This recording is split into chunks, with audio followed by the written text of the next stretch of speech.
Well, jeepers! You're listening to Smash or Pass. Hey everyone, welcome to another video on the JayBee and Milly channel. Today we are going to be reviewing a Series 2 new Scooby-Doo movie, which is the Spirited Spook Sport Show. Yeah, the Spirited Spooked Sport Show. Which is Scooby meeting Tim Conway. So, for those of you who haven't seen this episode before or haven't seen it for a while, it's a JayBee plot summary. It isn't. So, here's the score. Basically, you've got a geezer that was doing bad drugs, and so he was disqualified from being a sportsman. And so people are speculating that his ghost has come back to wreak havoc upon Velma's old high school.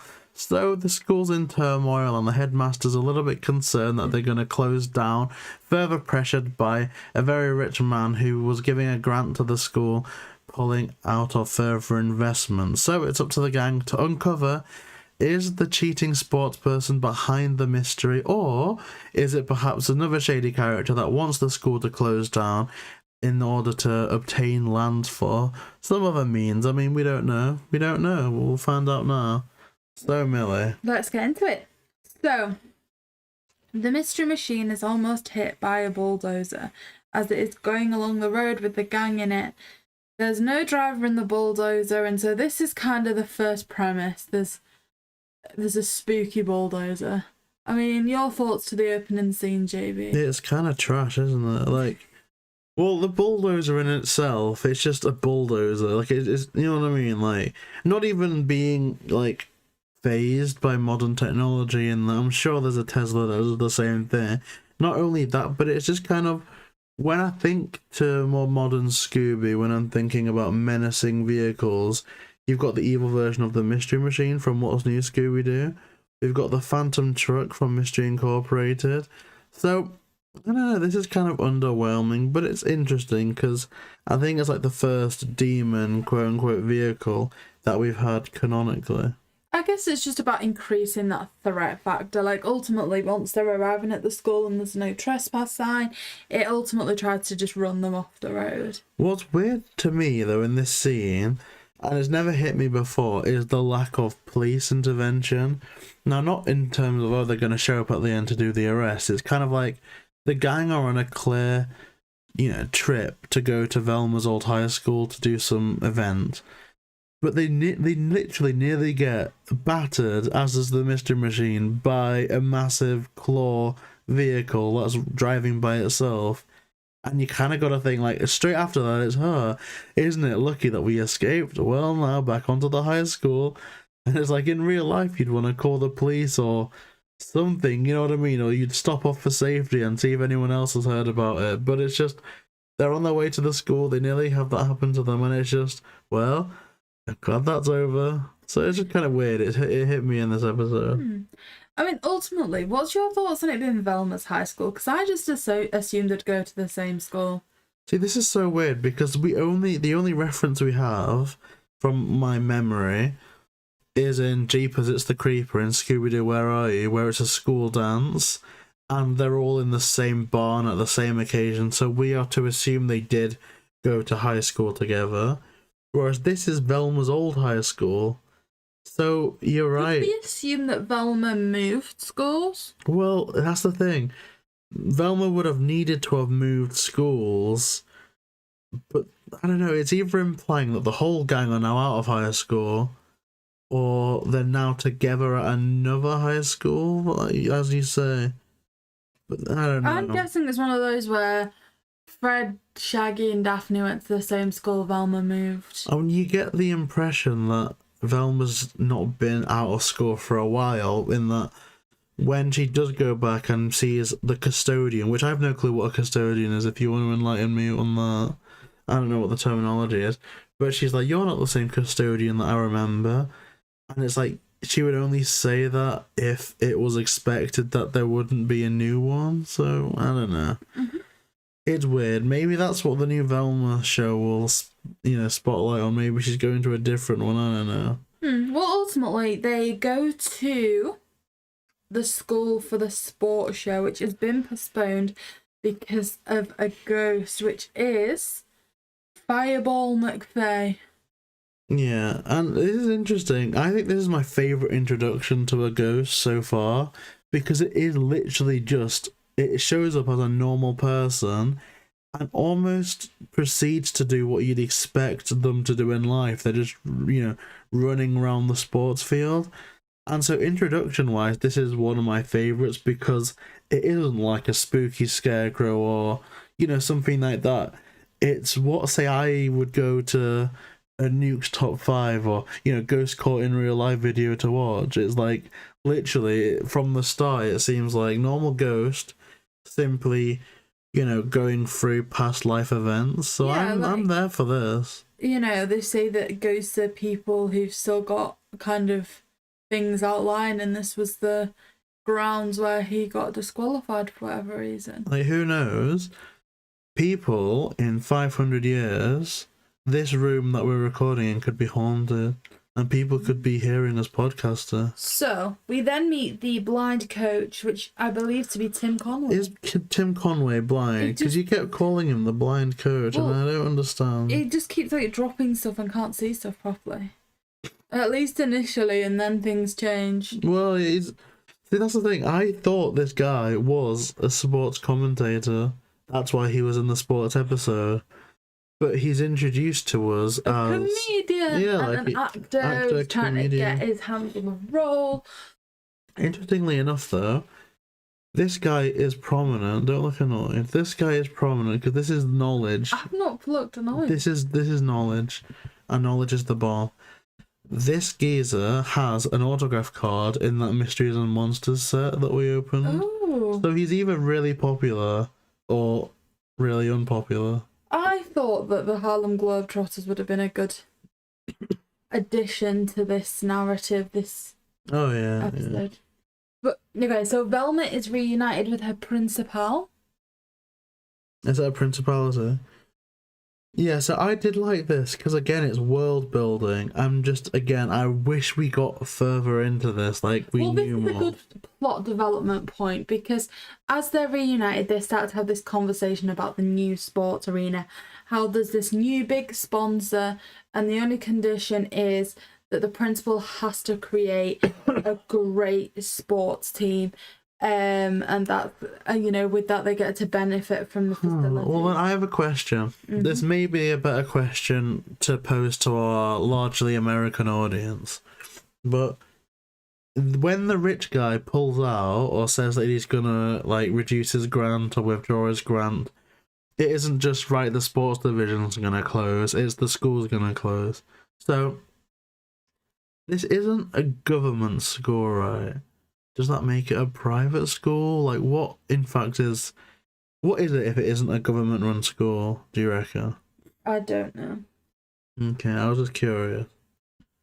So, my next thing that I have is talking about the grants. So, What did you think about this rich guy? Because honestly, all throughout, I just called him some rich guy, or the rich guy.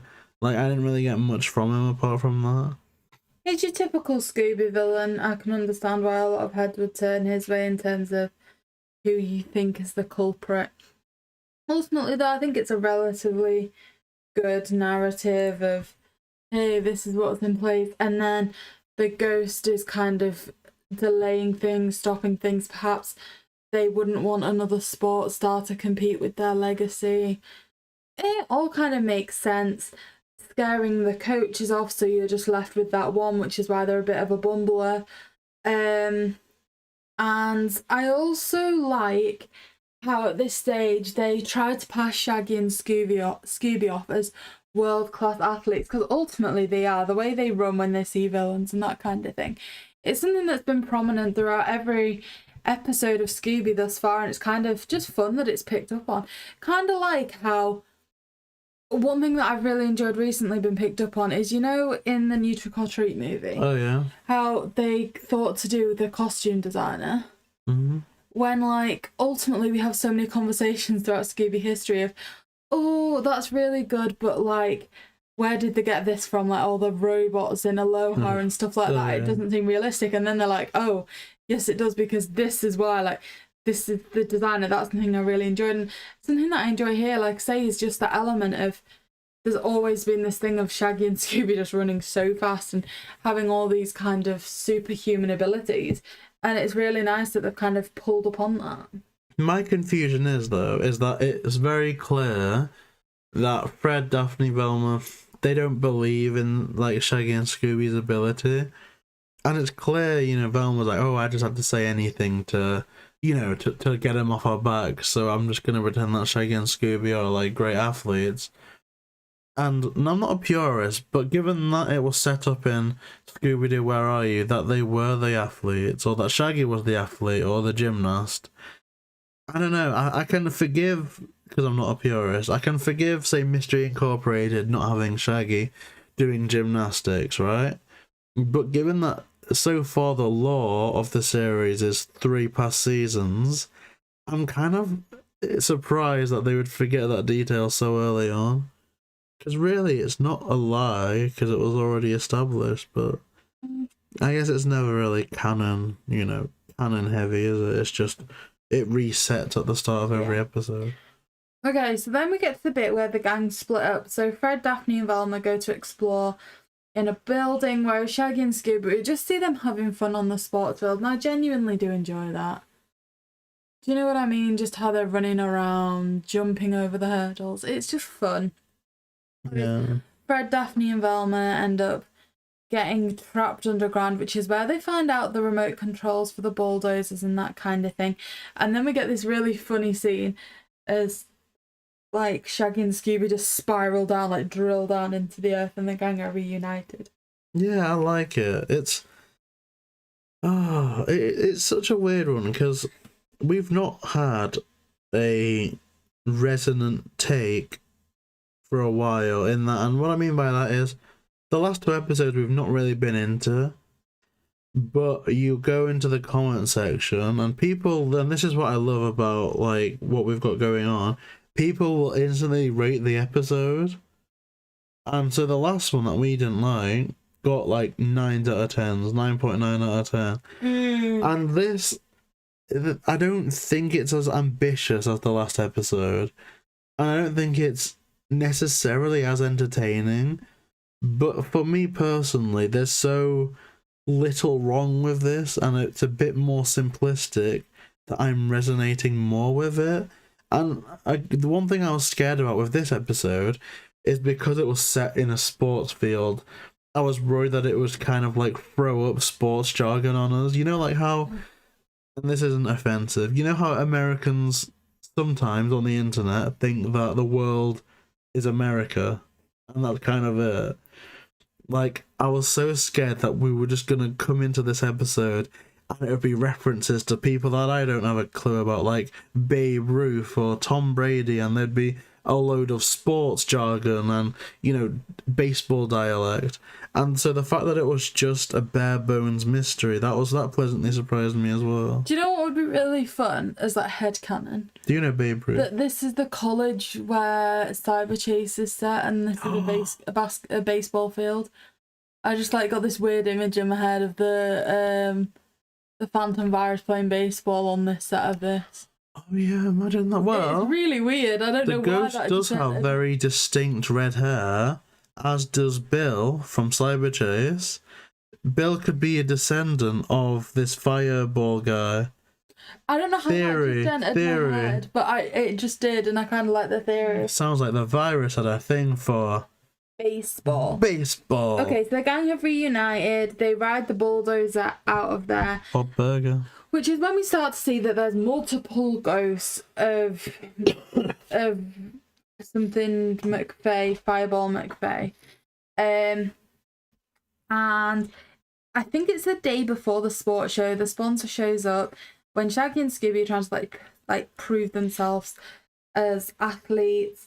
The gang split up again with Fred, Daphne and Velma going in the building, which is where they managed to find the principal and trap one of the ghosts, while Shaggy and Scooby are kind of running around the field just having fun again. It's just a fun episode. This is where I think it falls down a bit, and I even this at this point escaped me completely. But what I was gonna say is, I wouldn't be surprised if people watching the video didn't like this episode as much. But That's never another. I mean, it's repetitive, isn't it? Like, you get the gang split up, Shaggy and Scooby on the field, the gang go indoors, the rest go indoors, come back together. Again, same three, go indoors, Shaggy and Scooby on the field, come back together, you've got your unmasking. There's nothing, like, huge plot device-wise. Yeah, like, for a simple episode like this, simple story, it doesn't need to be the length it is, because then it can only be villain shows up, everyone gets spooked, maybe they split up and they have to find a way back to each other, but it ultimately just serves to make the villain seem less threatening, because it's like, how many times can they pop up, do an evil laugh, everyone runs away, they start sniggering in the background and repeat until it's like, right, this villain is not going to do anything until he needs to, or until it's unmasked. So it's kind of pointless, but that's why I'm pumped up for for a series like Mystery Incorporated, where for all we know that they're not gonna die, obviously, right? We at least know that there's a reason to the scares. Okay, so here we have the unmasking. It's the principal's evil twin. I kind of don't like it when it's not somebody that we really knew about, and then it's the principal's partner as well. They're both like gambling addicts and want to turn it into a race course. Well, I was gonna say, there is a chase scene with a song. It's not a singy song, but it's a fun instrumental song that we haven't heard before. So I like the new songs. So yeah, evil villain, evil twin. It's lazy. I wish that they set it up, because all it would take is just a little line of dialogue where it's, oh, Velma, is there a scene where he doesn't recognize Velma and he should have? I don't know. I just wish that there was one line of dialogue where he gets something wrong, like, we haven't won a trophy since 1962, and Velma's like, well, actually, you won a trophy in 1965. Oh, yes, how forgetful I am, Velma. Oh, you're a clever one, you were. Like, all it would take is just a line like that, and it would make a bit more sense, because right now, the evil twin reveal's kind of lazy, but that's what I don't like. You know, when you can't figure it out yourself, it's not really a mystery. It's just a twist and a turn for the sake of it. And ultimately, we finish off with the sports show where you see 3 world-class athletes. It was fun. It was just really fun. A bit silly, but really fun, ultimately. So I guess, JayBee, that kind of summarises things. What's your verdict here? Smash or pass? So it's not great. It's not mind-blowingly good, but it was just simple. Nothing was annoying. It was just an easy episode to watch, and I don't know. I don't know what's up with us. We seem to have the opposite opinion of everyone else, but I'm gonna smash it, because why not? It's a fun episode. It didn't do anything too bad, and it gave us a decent mystery, if not a bit too coincidental. What about you, Milly?